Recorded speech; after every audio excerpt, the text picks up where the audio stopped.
surah Al-Fajr. Untuk menjelaskan surah Al-Fajr teman-teman, saya akan susunkan beberapa amal yang sangat ditekankan di 10 awal Zulhijjah. Puncak daripada amal ibadah di sini adalah ibadah haji. Karena ibadah haji dikerjakan dari tanggal 8 Zulhijjah sampai 13 Zulhijjah. 6 hari ini adalah 6 hari ibadah haji. Dari 6 hari ini ada 2 hari hukumnya sunnah, ada 4 hari hukumnya wajib. Yang sunnah hari pertama tanggal 8 Zulhijjah dan hari terakhir tanggal 13 hari terakhir hari tasyrik. Ini sunnah. Tanggal 8 dikenal dengan hari tarwiyah. Makna tarwiyah dalam bahasa Arab adalah orang membawa air lalu menyiramnya di padang pasir sehingga padang pasir itu dari panas menjadi dingin. Itu bahasa Arabnya tarwiyah. Dinamakan tarwiyah karena di lokasi Mina pada saat jemaah haji masuk tanggal 8 Zulhijjah, di zaman dulu itu kering sekali. Bahkan sampai sekarang masih terlihat padang pasir dan juga panas. Maka dinamakan dengan tarwiyah. Jemaah haji disunnahkan masuk hari tarwiyah ke Mina. Kemudian mereka memakai baju ihramnya. Sholat duhur asar jamak qasar takdim.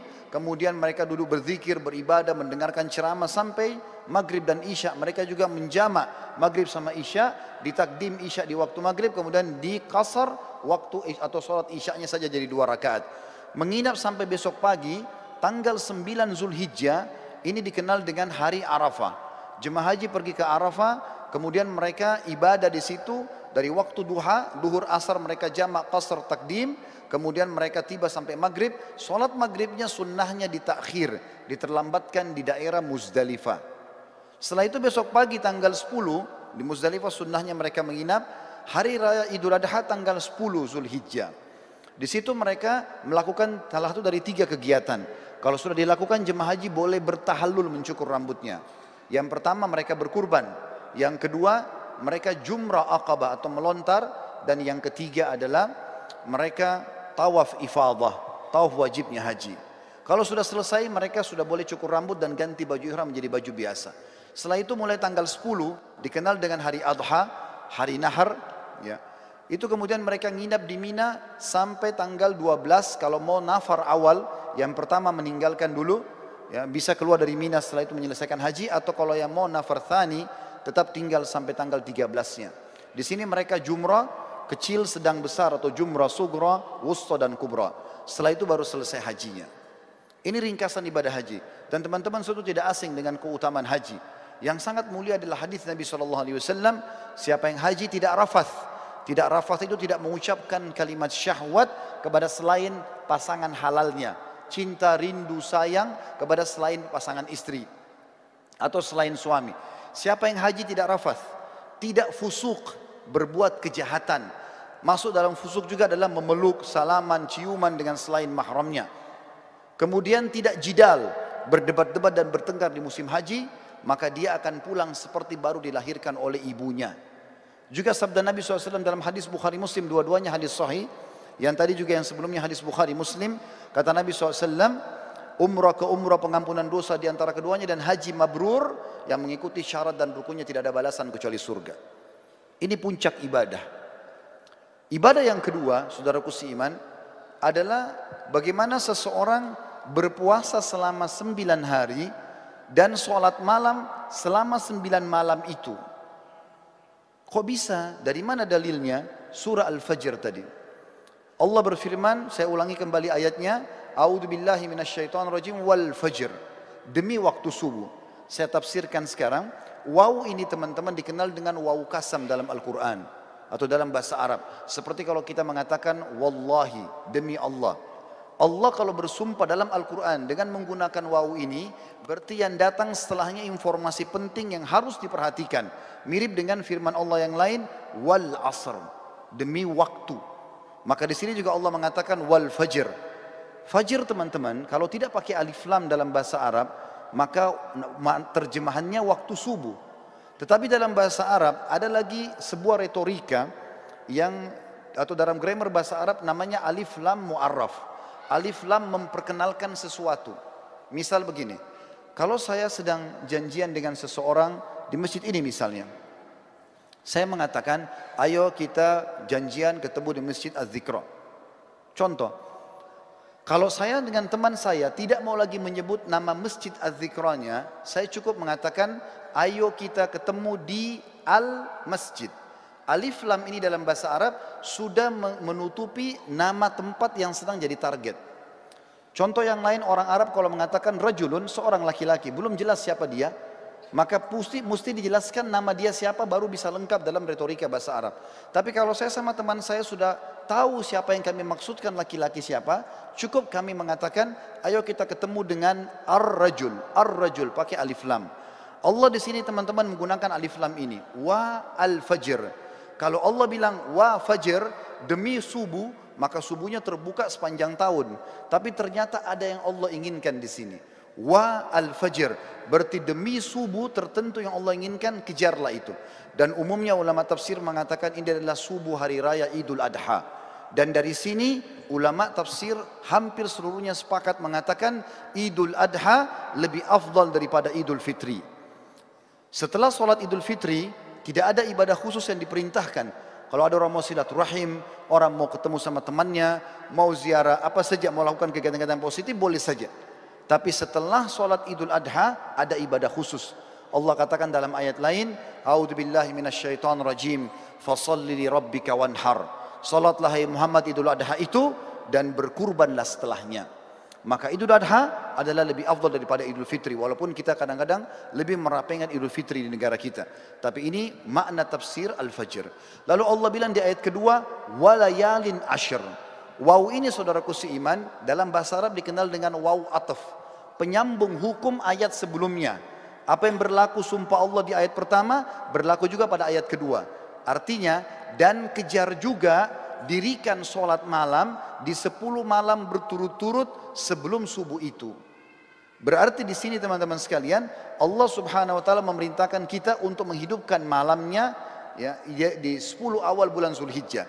Sementara ibadah puasanya tadi yang saya katakan diambil oleh para ulama dari hadis Bukhari, kalau amal-amal soleh lebih baik daripada jihad, dan termasuk amal soleh adalah puasa mutlak namanya. Kemudian Allah tekankan masalah haji di ayat ketiga, wasyaf'i wal watar, dan fokuslah ibadah di tanggal 8 dan tanggal 9. Maksudnya 8 hari tarwiyah tadi dan 9 hari Arafah. Saudaraku seiman, di sini berpuasa dan juga sholat malam dianjurkan karena ada surah Al-Fajr tadi. Ibadah yang selanjutnya yang sangat ditekankan adalah berkurban. Dan ini diikutkan dengan sholat Idul Adha sebelumnya. Sesuai dengan firman Allah SWT, fasholli li rabbika wanhar. Sholatlah hai Muhammad Idul Adha dan berkurbanlah setelahnya. Lalu setelah itu masuklah ibadah-ibadah umumnya yang diperintahkan di dalam agama kita yang kita bisa kerjakan. Tapi yang kita ingin simpulkan teman-teman sekalian, setiap amal yang kita kerjakan dari awal Zulhijjah sampai akhir atau sampai 10 Zulhijjah itu akan mengalahkan pahala jihad. Oleh karena itu jangan disia-siakan. Perbanyaklah amal soleh, dirikan sholat malamnya, puasalah siang harinya. Lalu persiapkanlah hewan-hewan kurban yang terbaik akan kita kurbankan nantinya. Para sahabat ridwanullahi alaihim, mereka berkurban dengan cara membeli domba-domba mereka 6 bulan sebelum Idul Adha. Lalu mereka sengaja menggemukkan kurban tersebut, lalu kemudian mereka menyembelihnya di Idul Adha karena diberikan untuk Allah Subhanahu wa taala. Berhubungan juga dengan masalah ini, sebelum saya menutup khutbah ini, perlu ditekankan tentang masalah Idul Adha. Selain sholatnya yang sudah masyhur 2 rakaat yang kita kerjakan dengan khutbahnya, tapi kurbannya yang perlu digarisbawahi. Kurban ini teman-teman terdiri dari 3 jenis hewan yang sudah masyhur, kambing sama domba umurnya setahun minimal, kemudian sapi kurang lebih 2 tahun dan unta minimal 5 tahun. Tapi dari 3 jenis hewan ini, yang paling ditekankan adalah domba dan kambing. Seringkali saya dengar dari panitia masjid, kalau ada orang-orang kita yang akan menerima daging kurban, mereka kalau melihat vouchernya tertulis daging kambing, mereka tidak mau mengambilnya. Bahkan banyak masjid mungkin tidak melaksanakan kambing ini. Padahal sebenarnya kalau kita mau lihat afdaliyahnya, maka terletak pada domba dan kambing. Dalilnya adalah, yang pertama, Nabi Ismail alaihissalam pada saat tidak jadi disembelih oleh Ibrahim, kira-kira diganti apa oleh Allah?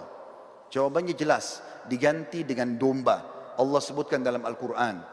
Kemudian yang kedua, hadis Bukhari menjelaskan, baginda Nabi SAW beliau berkurban dengan 65 ekor domba atas nama beliau sendiri. Beliau menyembelih 15 ekor dengan tangannya yang mulia, kemudian 4 atau 50 ekor dilanjutkan oleh Ali bin Abi Thalib radhiyallahu anhu. Berarti memang domba ini adalah hewan yang sangat dianjurkan, dan termasuk sunnah Nabi SAW selain menyembelihnya juga memakan sebagian dagingnya. Beliau pada saat selesai berkurban, beliau mengatakan, idrib li sahma, kosongkan atau lowongkan untukku sebagian daging tersebut. Maka Nabi SAW pun mengkonsumsi itu. Dan kambing ini teman-teman sekalian, sebagai penutup dalam khutbah kita, adalah hewan yang kalau dimakan dengan diniatkan ini adalah perintah agama bisa mendapatkan pahala. Yang pertama, dalilnya adalah hadis Bukhari menjelaskan Nabi SAW sangat gemar memakan paha kambing. Jadi kalau ada persepsi mengatakan kambing itu adalah hewan atau makanan orang Arab, ini keliru. Tapi dia adalah makanan umat Islam. Karena memang Nabi SAW sangat gemar dengan paha kambing.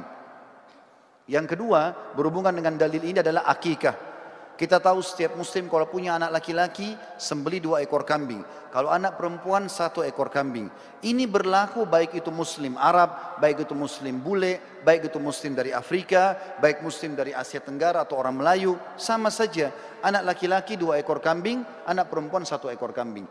Dan sunnahnya dalam hadis Bukhari Muslim juga dijelaskan, waktu Hasan dan Husain radhiyallahu anhum lahir, baginda Nabi SAW memerintahkan agar Ali bin Abi Thalib radhiyallahu anhu menyembelih domba untuk Hasan, kemudian berkata, hai Ali, bagikanlah dagingnya kepada kaum muslimin, tetangga-tetanggamu, dan ambillah sebagian untuk dimakan. Sunnahnya membagi sampai 1/3. Berarti di sini teman-teman, kambing itu domba dianjurkan untuk dimakan, karena dalam akikah tidak bisa diganti dengan hewan lain. Dan yang ketiga adalah Idul Adha, di mana sudah saya jelaskan tadi, kalau Ismail AS digantikan oleh Allah dengan domba, begitu juga Nabi SAW menyembelih dengan domba. Tentu menyembelih sapi boleh, menyembelih unta boleh, tapi kalau kita mencari afdaliyahnya, maka kita akan melihat dalil-dalil ini menunjuk atau mengerucut kepada kambing. Semoga bisa diambil manfaat.